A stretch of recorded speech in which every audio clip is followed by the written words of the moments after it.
What's going on, guys? It's Groove, back with another book review, and today we have Outwitting the Devil by Napoleon Hill. I like this book better than the Think or Grow Rich book, which everybody, goes crazy over, but nobody really ever talks about this one.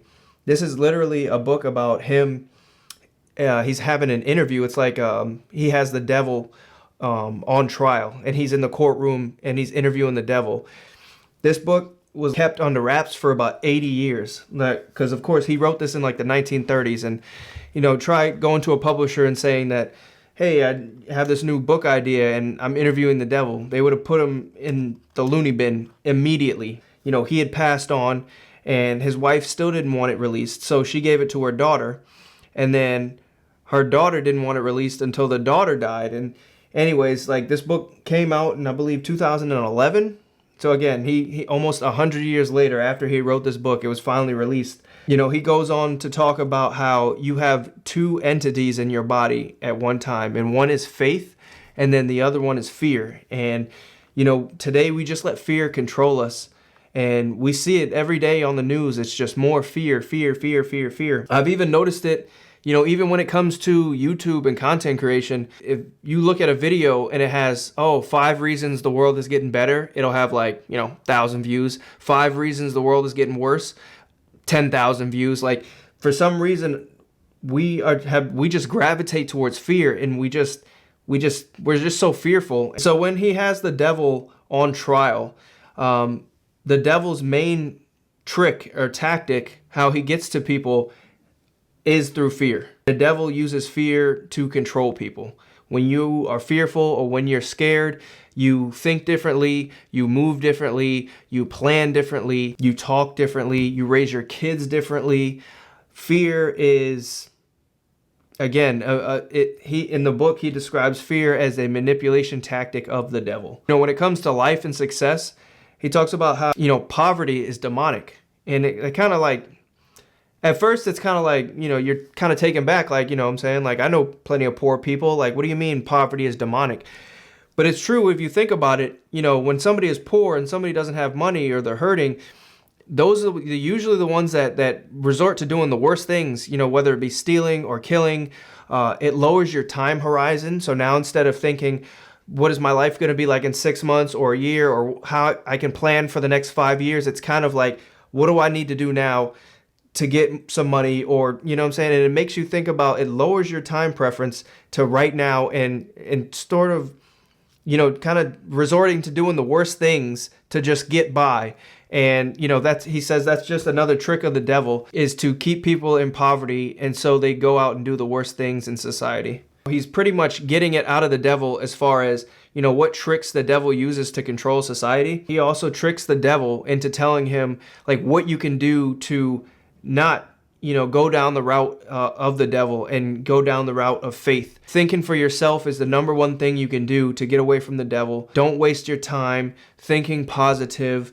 Don't quit, having a positive attitude. So many people today, they just waste their time and they have negative attitudes, and then they're just like, oh, I don't know why my life sucks. And it's because it's like, well, you just wasted the entire day. You didn't do anything. A beautiful quote from this book, I got to pull it up right quick. Your thoughts and faith through your mind's eye or your sixth sense open a portal to infinite intelligence, and a sort of guardian angel tells you what you need to do. This infinite intelligence may transmute one's desires into physical form. I love that, and I agree with that. And it is often kind of funny, like you'll be going through life and something inside of you will be telling you you need to do something. And some people just ignore that, and some people actually follow that. But it's like, where did that come from? Who is that? What is that? Is that, a guardian angel? Like, what is telling me that I need to go pursue this? And that is kind of crazy. If you listen to, Billy Carson or some of these other people that believe we're living in a simulation, and through our pineal gland that we are connected through all of this intelligence, it says the same thing, that everything that we want to know in this universe is already inside our mind. And we just need to access it and bring it out. If we have faith that, whatever we want to do will come out through, our third eye. It's just like, where did that idea come from? Like, where did that, that thought process come from to go do this or go pursue this goal. You know, even this right here, like as I'm on my YouTube journey, like again, I'm starting from nothing, but something inside of me told me to set this up like this instead of just using my cell phone, which is what most people will recommend. If you want to get into content creation, they'll say just go straight to the cell phone.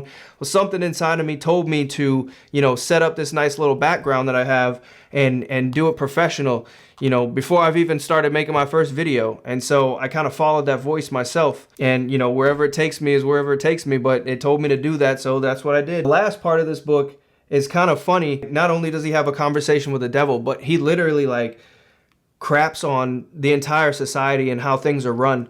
Everything from the school system and church, which were two big things back in the early 1900s. He talks about how the school system just teaches kids to memorize. You know, everybody's just trying to memorize so they can pass, but they don't really teach kids to think. Or how in the church, you know, everybody goes to the church and everybody feels like they need to pray to God to be like, oh, please, can you please do this? Or can you please make this better in my life? And he's like, you don't need to pray to God. You need to demand, like, I will accomplish this. I will get that done. I am great at my job. I can accomplish that, instead of just praying and being like, oh, please. I can see again, well, you know, people might say that now, but you know, if you think about that back in the 1930s, that was a big no-no. You know, it's true. The school system today, it literally just, you know, people are just in there trying to memorize, you know, their work so they can pass the test, but nobody's really actually thinking like, you know, why is it this way? Who am I? What am I supposed to do with my life? Like, you know, everybody's just memorizing to get through the school. I believe that definitely needs to change. And he talks about, you know, the only school is the school of life. You know, that's the best teacher, is just getting out there and just going after your dreams, you know, going after your goals and learning. Even if you fail, you know, you can sit there and figure out what went wrong and change it and go chase your goals again. How the school system kind of like punishes failure. And he's like, failure is nothing but just a learning lesson to make some tweaks and then go at it again. And so he doesn't believe in failure. He just believes in lessons. But he's so in belief, like whatever you think can come out, you can transmute it, you know, through the universe, from, like he said, this infinite intelligence, and it can come into your mind and you can literally bring that into the physical and make it happen. And I truly believe it. Whatever you want to do, if you have full belief in it and you actually put a plan together and, you know, get some action behind that and go chase it, you can, whatever you want to do in this world and whatever you want to accomplish, you can get that done. Again, this is one of his works that kind of fly under the radar, but I really enjoyed this book. I enjoyed the interview style, that the question and answer portion going back and forth with the devil. I thought that was really interesting and clever. That's it for this one. Leave a like and subscribe for the algorithm if you haven't already, and I'll catch you guys in the next one. Peace.